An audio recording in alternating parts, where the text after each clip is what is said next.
लोग को स्वागत है फिर से एक नया चैनल में। दोस्तों, आप लोग को हम इस चीज़ से अवेयर कराना चाहता हूं, जो कि कुछ लोग होते हैं बिचौलिए, जिसका नाम दिया गया समाज में, जो कि कुछ कहा ना जाए, कोई ऐसे अपना चंद फायदों के लिए गरीब को, कुछ सीधे साधे लोग को फंसा करके चले जाते हैं अपने फायदे के लिए, जो कि गरीब लोग को समझ नहीं पाता और इसमें उसके चांगुल में, उसके जाल में फंस जाते हैं। कहा जाता है कि उत्तर प्रदेश में कुछ ऐसे ज़िले हैं जहाँ पे इस कुछ स्कीम निकाला दिया जाता है योगी सरकार के द्वारा। योगी सरकार के द्वारा दिया जाता है क्या कि जो गरीब लोग होते हैं कि अपने माँ बाप और उसके अपने बेटी को शादी वगैरह नहीं कर पाते हैं, उसके लिए कुछ स्कीम निकाली जाती है योगी सरकार द्वारा।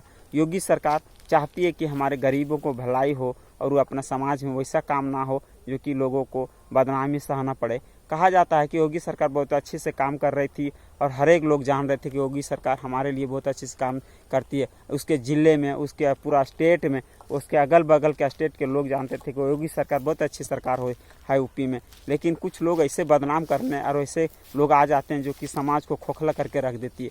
कहा जाता है ना कि कुछ लोग के द्वारा समाज को बिगाड़ के रख दिया जाता है। बनाने वाले बहुत कम होते हैं, बिगाड़ने वाले बहुत अधिक होते हैं। कहा जाता है कि योगी सरकार कुछ स्कीमें लाती है। स्कीमें ये होती है कि शादी का स्कीम होती है। उसमें ये दिया जाता है कि कुछ लोग अपने माँ बाप, उसके शादी अपना बाप बच्चे को नहीं कर पाते हैं, इसके लिए योगी सरकार कुछ स्कीम लाती है। और स्कीम ये होती है कि जो अपना बेटी को शादी करवाना चाहता है उसको ये वाला फॉर्म इसके अप्लाई करना पड़ेगा और इसका पूरा खर्च इसको सरकार के द्वारा दिया जाएगा, योगी सरकार के द्वारा दिया जाएगा। इसके तरह से कुछ लोग 540 जोड़े इस फॉर्म को फिलअप करते हैं और दूल्हा दुल्हन का व्यवस्था होती है। योगी सरकार जोड़े लगाती है। जोड़े होने के बाद एक दूसरे का शादी किया जाता है। शादी होने से पहले होता है क्या, कुछ 540 को टोटल जोड़े आते हैं। जोड़े जो होते हैं सो उसमें से पहुंचते हैं 540 को नहीं आ पाते। इसमें से बहुत सारी कठिनाइयाँ परेशानी होता है। बिचौलिए लोग इसमें से काम करते हैं और बिचौलिए लोग जो सो उसमें कहा जाता है कि आखिर 40 को नहीं आए, वो बिचौलिए का ही आदमी था। होता है क्या कि जब प्रोसेस होता है जो उसमें से दुल्हन अधिक पहुंचती है, दूल्हा कम पहुंचते हैं, तब बिचौलिया का परेशानी होने लगता है। कहा जाता है जो कि सरकार का जो स्कीम था वो तो नहीं आ पाएगा, फिर आप लोग को क्या दिया जाएगा और हमारा क्या होगा। उसमें से बिचौलिया समझाता है दुल्हन को कि आखिर तुमको भी मिलेगा और जो दूल्हा होगा उसको भी दिया जाएगा और हमको भी मिलेगा। अगर यदि दूल्हा नहीं आएगा तो फिर तो स्कीम तो हम लोग को तो मिलेगा ही नहीं, आखिर फ़ायदा कैसे क्या होगा। उसमें होता है कि कुछ दुल्हन जो होती है सो कुछ माँ बाप को ले जाती है, कुछ भाई को ले जाती है इसमें शादी में पार्टिसिपेट करने के लिए। जब दूल्हा नहीं आता है तो बिचौलिया सोचता है कि 1-2 घंटा की तो बात ही है, इसमें अपना भाई को अपने बगल में बैठा लो और शादी का जो 2 घंटा 3 घंटा जो कार्यक्रम होगा उसमें शामिल कर लो। उसमें शादी तो होना ही, 2 घंटे तो बैठने की बात ही है, सभी लोग तो जानते हैं। इसमें तो इसी तरह से उसका भाई भी मान जाता है। जो सो स्कीम पैसों के लिए जो सो बिचौलिया लोग उसको तैयार करवाता है। तैयार होने के बाद वो तैयार हो जाती है, शादी होता है। शादी होने के बाद जो सो कुछ बोलते हैं कि आज के एंड्रॉयड जिसके हाथ में है उस एक छोटा सा मीडिया होता है, उस मीडिया में कुछ लोग जो सो एंड्रॉयड मोबाइल से अपना वीडियो जो सो रिकॉर्डिंग कर रहे थे, रिकॉर्डिंग करके वो अपना व्हाट्सअप, फेसबुक और इंस्टाग्राम में जो सो यूट्यूब में डाल दिया।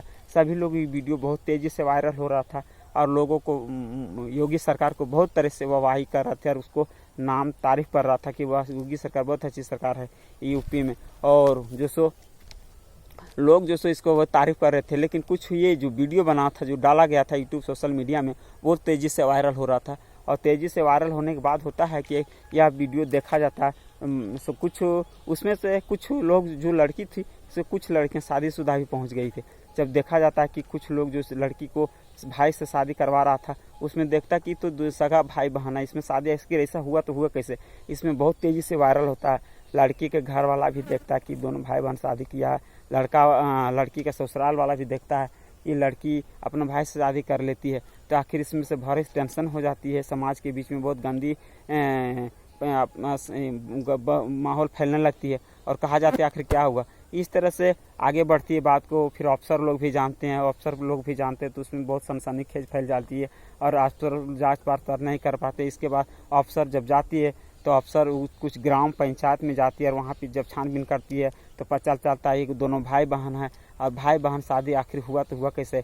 इसके बाद इसमें से जब छानबीन किया जाता है तो भाई बहन साथ में निकलते हैं। इसके एक बिचौलिया होता है, उसमें बिचौलियों को भी पकड़ा जाता है और बिचौलियों के साथ में और उस थाना में इसके प्रति एफआईआर किया जाता है और स्कीम का जितना सारा मुहैया कराया गया था उसको सब सरकार के स्कीम को उसको लिया जाता है और इसको जेल में डाला जाता है। उस खास करके उस बिचौलिया को जो इसमें लड़का को और लड़की को, भाई बहन को एक दूसरे को शादी करवाया था, सो आज वो लोग बिचौलिया जो जेल के सलाखों में अपना सज़ा काट रही है और भाई बहन का जो भी रिश्ता था शर्मसार किया समाज में, उस समाज भी उसको आज बहिष्कार किया हुआ है। लड़की का जहां शादी हुआ था आज भी उस दुल्हा ने उसको तलाक देने के लिए अड़ा हुआ है और यह समाज में गलत कृतियाँ फैल रही थी। इसके बारे में आप क्या सोचते हैं? इसको आप इससे सतर्क रहिए, सजग रहिए और समाज में जो भी अच्छाइयाँ आते हैं उसमें छानबीन कीजिए, उसके बाद इसमें पार्टिसिपेट कीजिए। ये सच्चाई घटना सुन के अगर आपको अच्छा लगा तो लाइक और सब्सक्राइब और शेयर करें। जय हिंद, जय भारत, थैंक यू।